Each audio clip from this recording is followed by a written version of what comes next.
US Classic Muscle Cars loves convertibles, and we're ready to take a ride. Stay tuned and watch our next video. Don't forget to share and like.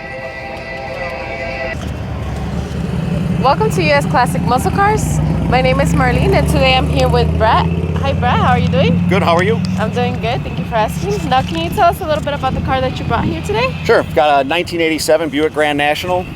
I've owned it for 4.5 years. When I purchased the car, I actually found it up in Wausau, Wisconsin. 47,000 miles, and it was 100% stock when I purchased it. Nice. Can you tell us how much horsepower this car has? Stock was 249, I believe it was, for horsepower, with a 231 cubic inch V6, turbo charged. Okay. The torque was how much? 245, I believe, was the torque stock. 345. Sorry. Have you done any updates to the car? Yeah. I actually, when I purchased the car, like I said, it was 100% stock, and started with fuel delivery. Increased the stock injectors, put 60-pound fuel injectors on it, new fuel pump, hot wire kit, and then once I did that, then it started under the hood with the 3-inch RJC downpipe, pipes exhaust system.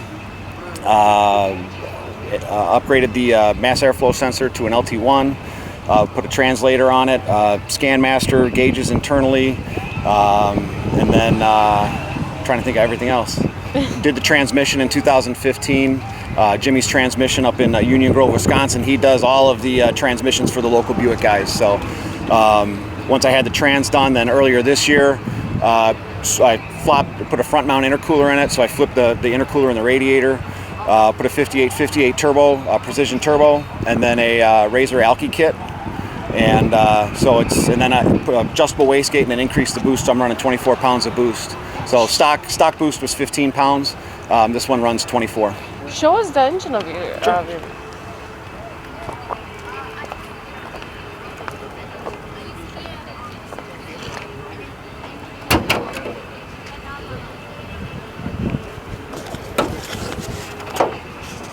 So in comparison, actually the Grand National behind you is 100% stock. He's an original owner, so that's very similar to what my car looked like when I purchased it. And like I said, you can see the intake. This is opened up where on the stock it was actually tucked down here. Then where the radiator overflow coolant was, that's now the alcohol. You can see the intake basically spray straight meth, and the intercooler, so the intercooler is now actually in front. This is a GN1 Performance front mount intercooler. So the radiator actually is now behind the intercooler as opposed to in front. Sure. And trying to think. So you did all this? I've got a guy. I'm very, very fortunate. A buddy of mine locally who's a gearhead kind of networked and found a guy. His name is Rick Lutz. And Rick has helped me with this car because they're extremely finicky. When I purchased the car, I was just a guy that had a love affair for this car. It started in high school. A buddy of my brother's that worked at a gas station had one, and I saw it, fell in love with it, and wanted one ever since. So 4.5 years ago, I was lucky enough to find this one, and then lucky enough to find a guy like Rick who knows the car inside and out and has really helped me make the right decisions to get the car to where it is now. So I get a lot of grief. Everyone says you should leave it stock, but that's not fun. Ask him how many pounds of injectors? How many pounds injectors? 60 pound. Yep. A lot of guys now with these cars are actually they're switching over to E85 or corn fed, and with that there's a lot that goes into that. But there are a lot of guys who are getting good gains out of running E85. But you're looking at anywhere between 80 to 120 pound injectors on that. So, but yeah, so it's I say with the right driver, this is probably a mid-11 second car. What is the horsepower? I've never dynoed it. I haven't dynoed it yet, but I couldn't even guess. Tell me about the rims and the wheels. All stock. The wheels are stock. And I put the Mickey Thompson Street SS slicks on the back. Those are actually designed to you can drive it in the rain. Actually, first time I put the Mickey Thompsons on there, first time I drove it, I had to drive it in the rain. So they handled real well. So they're sticky, because if they're spinning, you're not winning. Esmond is planning to change the rims to a lighter rim. No. Planning to change the rims to a lighter rim? No, because I just thought the stock appearing wheels is the rims is what I like. There are some people that are making aftermarket that are a lot lighter stock appearing, but I'm hanging on to these ones as long as I can. So I know there's a lot of GNs, a lot of Grand Nationals. Where do you start with these cars?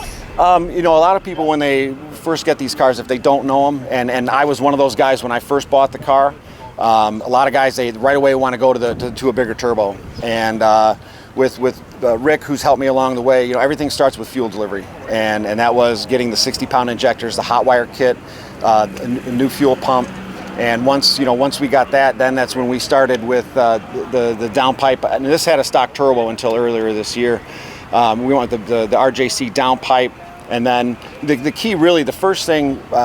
We tell everyone that's getting into the Grand Nationals is one of the first things you need to buy is the ScanMaster. It's actually the most important device, and that's actually you can see there's a small black box there called the ScanMaster, and what that is basically onboard diagnostics. It reads everything from the computer and through a series of codes. If there's an issue with the car, like for instance, when my mass airflow sensor took a dive, I was able to go on here, find the error code, and it told me, hey, it's the mass airflow sensor. So that's really, one of the most important things for anyone that's getting into the Grand Nationals. You have to have the ScanMaster. And there's a lot of other things that guys are using. You see a lot of iPads or tablets where people have, I think it's a fast XFI system that people are using. But the ScanMaster is tried and true. I mean, people have been using that, and it's really one of the first things you should do, and before you do anything, is to have that, and then get into fuel delivery, and then making sure. I got to a point where I had to do the transmission before you could do anything as far as going fast, because you need to have the trans built. And Jimmy's up in Mundelein. He does all the Grand Nationals for everyone here in the Midwest, and he basically had 3 packages, and it's all about what you're trying to do. So I have a mid 11-second package on the transmission. It's got the shift kit. So it's really, once I did that, then I could start doing the go fast stuff, which was the alcohol injection system and things like that. What did you do to the trans? They're just rebuilt. He beefs them up. He's got one of the best warranties in the world. You can really beat on it, and so it's just a rebuilt.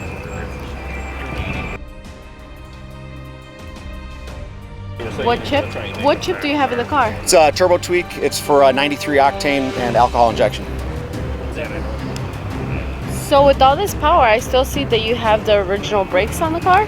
Yeah, so far so good. A lot of people have had some issues with the PowerMaster systems, but there are some other options. But right now everything is still holding out, and it's just about having enough room to slow down.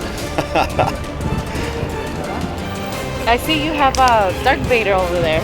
Yeah, Darth Vader, the lore with this car was always, with the Grand National, they said that they all come in black, and the answer was always, well, you could get this car in any color as long as it's black. And that was, it was always joke, this is Darth Vader's car. So that's why I've always kept Darth Vader in there. The kids like it when they're at the car shows. The kids always come by and say, oh, look, there's Darth Vader. So Nice. I've got a young son, so he likes to ride with Darth Vader.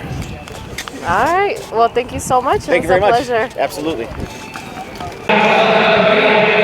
Thanks for watching. Don't forget to subscribe to our channel, share and like our videos. Please, please, please subscribe. We appreciate it.